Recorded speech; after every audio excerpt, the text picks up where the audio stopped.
Y a-t-il du papier d'aluminium là-bas? Les cuillères de maman ont 50 ans et sont comme neuves. Sachez que lorsqu'ils sont stockés pendant une longue période, ils deviennent sans vie, flous et effacés. Aujourd'hui je vais vous apprendre une astuce simple pour conserver vos couverts plus longtemps. Prenons du papier d'aluminium ici. Retirez quelques parties et faites des boules avec le papier. Vous roulez cette feuille d'aluminium et la jetez dans la casserole où se trouvent les couverts. Après cela, la casserole est déjà sur le poêle toujours éteint. Je vais mettre environ 1 litre d'eau, car je veux que l'eau recouvre les couverts. Allumez le feu vif et laissez l'eau chauffer pendant environ 5 minutes. Lorsque ce temps passe, éteignez le feu. Prenons nos couverts et mettons-les dans le pot. Vous pouvez le mettre là sans crainte. Ajoutez ensuite les boules de papier d'aluminium. Nous allons ajouter 2 cuillères à soupe de bicarbonate de soude ici.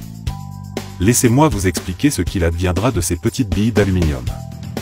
Vous ferez l'oxydation, pour rendre vos cuillères beaucoup plus claires et neuves. Vous pouvez également suivre cette astuce pour nettoyer votre argenterie.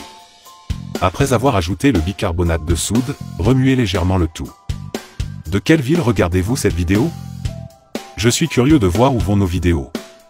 Toujours à feu doux, je vais couvrir ma casserole et laisser bouillir une dizaine de minutes. Les gars, une quinzaine de minutes plus tard, regarde la couleur de l'eau.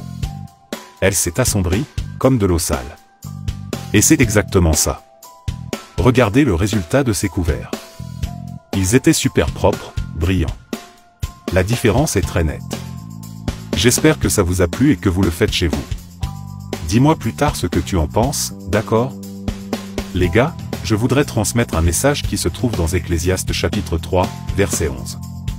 Il a tout adapté à son époque. Il a aussi mis dans le cœur de l'homme un désir d'éternité, pourtant il ne peut pas pleinement comprendre ce que Dieu a fait. Si nous pensons honnêtement, je pense que nous pouvons tous admettre qu'il y a une douleur qui sommeille en chacun de nous, un sentiment de nostalgie qui ne s'en va jamais. Il a été mis dans nos cœurs de passer notre temps ici, en faisant tout ce que nous pouvons pour nous ramener à la maison. C'est à la fin de cette marche avec Dieu que nous comprendrons ce que Dieu a fait. Au suivant. Bye bye.